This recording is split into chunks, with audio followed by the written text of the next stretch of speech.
Tanya the Tree, written by Sandy Stryker, illustrated by Atono Mako. Hi, my name is Melissa Cheeseman. Tanya the Tree. Tanya the Tree is about change and how change can sometimes be good. Tanya the Tree had a wonderful life in the forest of Higaboo.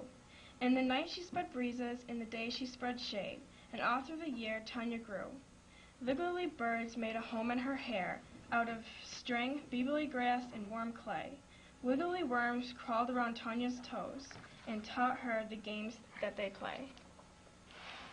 With work, fun, and friends, Tanya had a full life, and for years she continued to grow.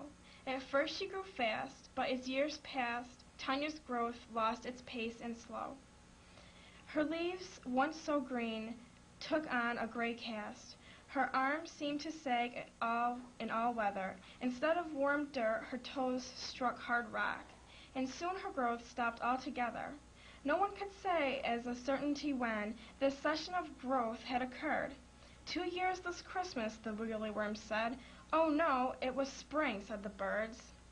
Tanya's companions did little at first, but were sad, worried looks on their face.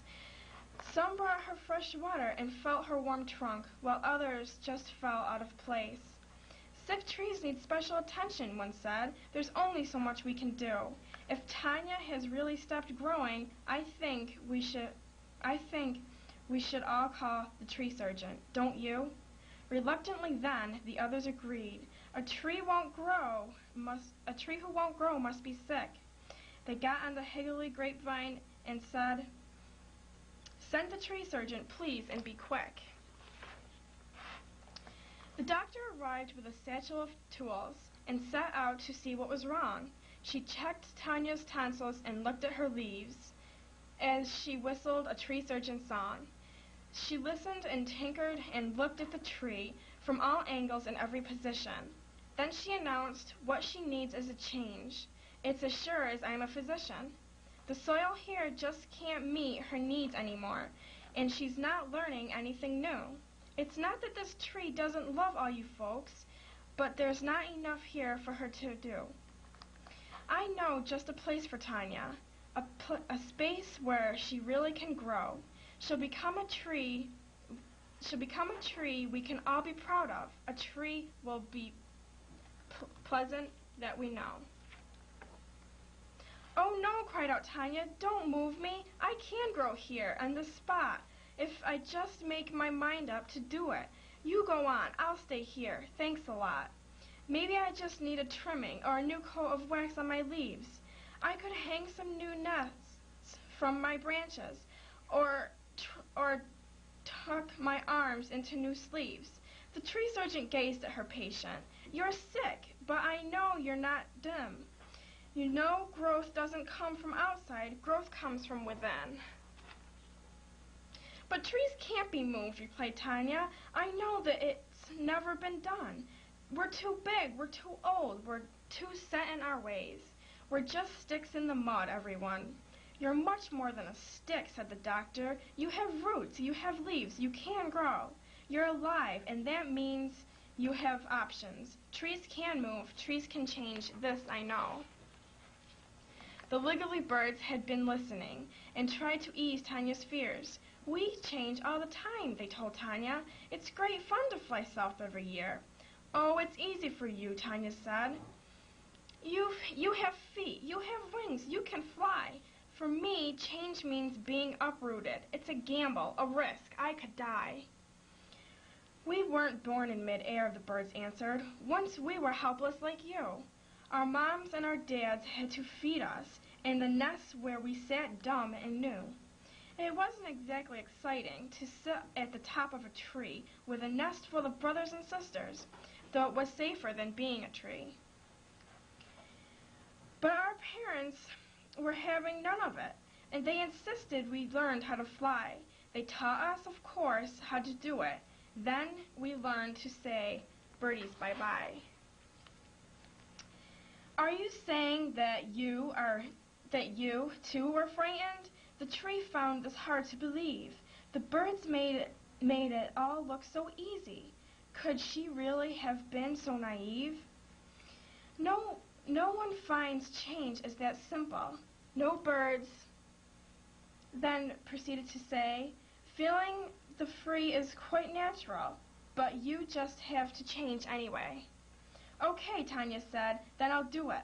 I'll take a deep breath and I'll go. It's all right, Doc. You have my permission. It's once again time that I grow. The very next morning it happened. The tree surgeon came before dawn with her higgly-majiggly machine and a truck to put Tanya on. I'll soon feel better, she promised, as she dug all around the dirt. Be a brave tree. We'll all help you. I promise it really won't hurt. All the trees in the forest stood silent as the truck carrying Tanya passed. Would it work? Could she grow? Oh, they hoped so. She must resume growing at last. Before Tanya knew what had happened, the truck slowly came to a stop. This is it, your new home, said the doctor. You'll live here, on the hill, near the top. It's a beautiful sight, she admitted.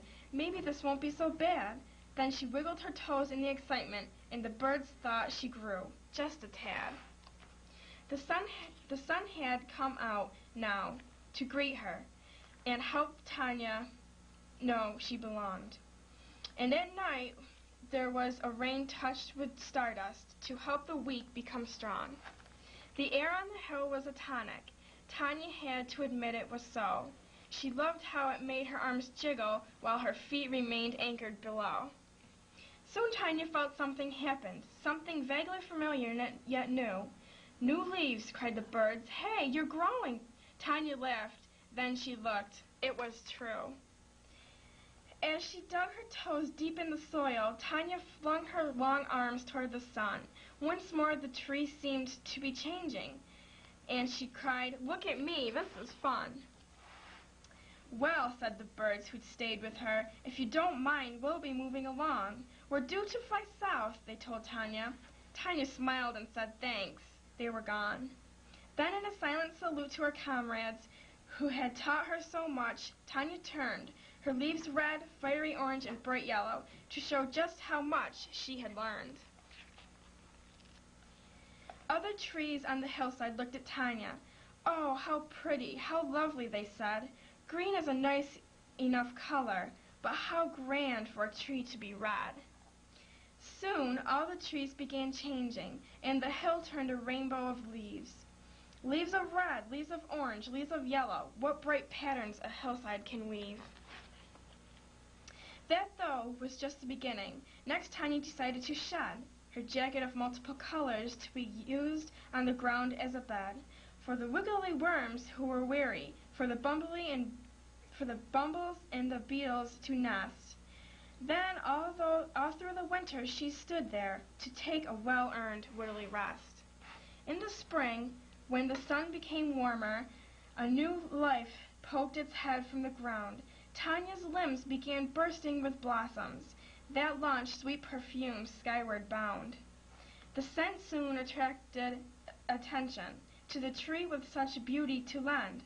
Other creatures came round just to see her, and most of them stayed to be friends. How could anyone fail to love Tanya? A friend in the forest reflects. She's so brave and so smart and creative. You never know what she'll do next. Till she came round, life was boring. When all did the same, dead, dull things. Tanya's change has been an inspiration. What once was a worm now has wings. Raindrops adapted new patterns. Flowers had turned into fruit. Even the tiniest seeds in the ground are showing out confidence shoots. Now all through the forest, where once little changes has become a tradition. Growth is encouraged, new goals are pursued, and dreams are all brought to fusion.